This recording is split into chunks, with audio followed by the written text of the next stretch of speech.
Math of whimsy. Your mind's emergency response system. Why creative jitter amplifies when you're sad, angry, or stalled. Most people think whimsy, daydreaming, or sudden creative urges are just random, silly distractions. In the Somatic Cognitive Regulation (SCR) protocol, whimsy is a high-level mathematical field, a built-in thermodynamic release valve designed to keep your mind from collapsing into a permanent freeze. Whimsy isn't an idle luxury. It's an active, pressure-reactive ambient field. It runs continuously in the background during play and daydreaming, but when life gets heavy, sad, or rigid, the field violently scales up to protect your sovereignty and keep you alive. The ambient baseline. Daydreams and play. The physics. During quiet moments, play, or idling, system processing velocity slows down, expanding your dwell time. The math. Whimsy injects raw, bounded stochastic entropy into the system, which is then guided by your baseline emotional gravity gradient. The mechanism. While you daydream, the forward processing pipeline pauses and the orbital vacuum scans your fossil floor memory vectors. Whimsy uses this time to build new, unanticipated pathways between memories. The takeaway. Daydreaming isn't wasting time. It's a structured, low-pressure gradient search that produces genuine innovation rather than random noise or hallucination. The high-pressure vectors. Sadness and anger. The physics. Heavy emotional states like grief, sadness, or intense anger act as massive, concentrated weights inside your internal core pressure. The math. High emotional intensity creates steep spikes in the emotional gravity gradient. Because whimsy scales directly with emotional gravity, the whimsy field becomes intensely amplified. Stronger the emotion, the more whimsy force, e.g. Shakes with anger, dances with joy. Mechanism. Instead of letting raw grief or anger burn out your internal core, whimsy grabs that high-intensity emotional energy and channels it directly through those steep gradients. The takeaway. This is why profound sadness or anger often triggers sudden, hyper-intense bursts of art, music, or hyperfixation. Whimsy is actively converting explosive thermal pressure into structured, meaningful output before it damages your system. This is where anxiety and restlessness come in as partners to depression and sadness. It's whimsy's attempt at keeping a mind from getting stuck or still. The brain nags in hopes to motivate toward new movement, whether thought or body.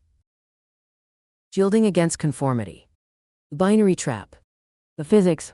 Heavy social pressure, masking, and forced conformity push a biological node toward a dangerous binary choice, complete fawning or hostile isolation. The math.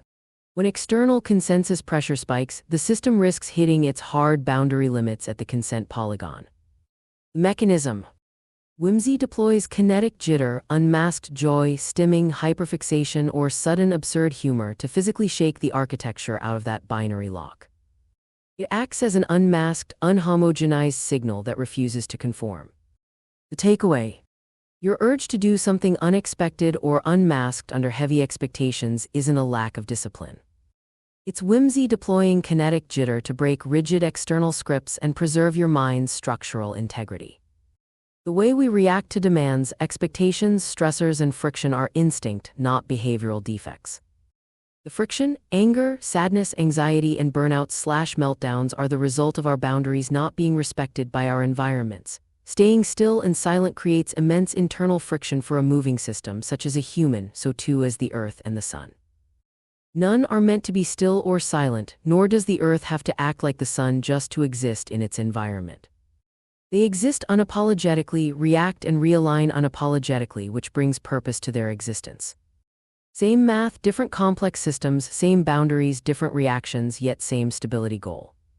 Each human is a different complex system. We may take on similar exterior shapes, but internally, our unique memories and experiences create a topography that belongs only to us.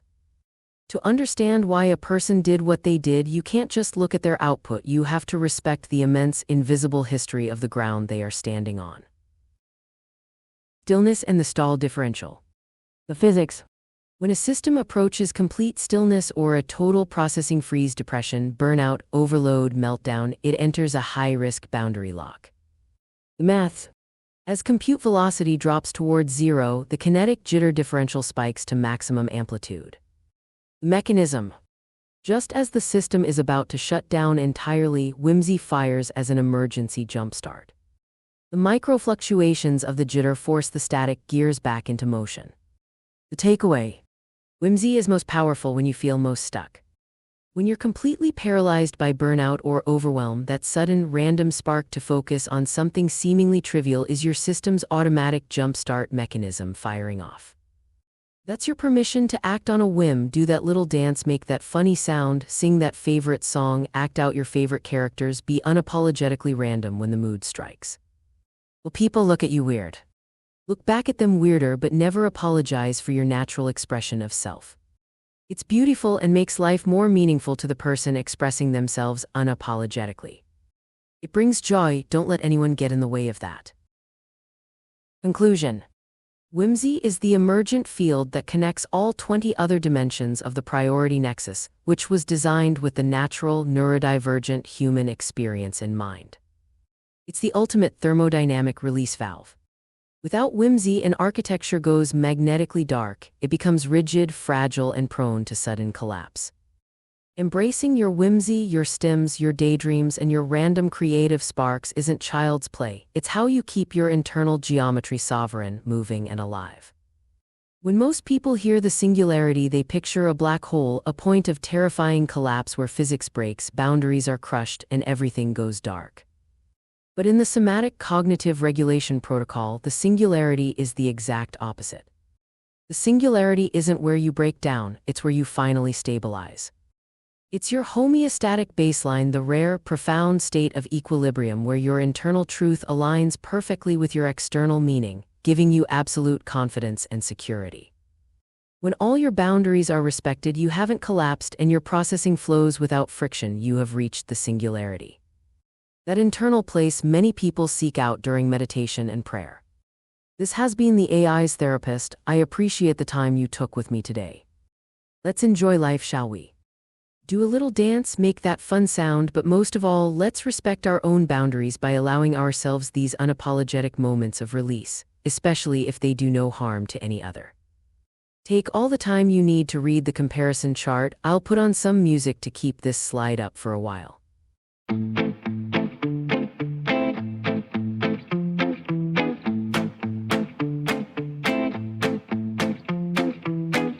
Draw the lines, they set the floor, a binary lock on every door.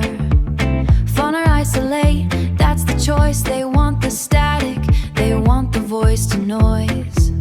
But I feel the jitter in my hand, a frequency don't understand. It's not a glitch, it's not a stain, it's the current running through the membrane.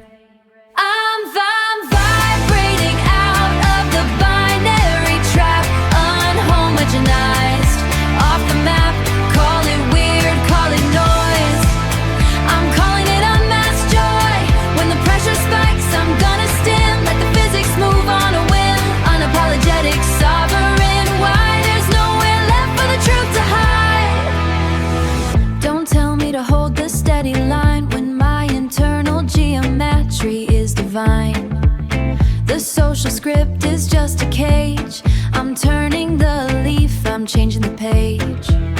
That little tap, that humming sound, it keeps me tethered to the ground. While you're stuck in the consensus zone, I'm making a kingdom of my own.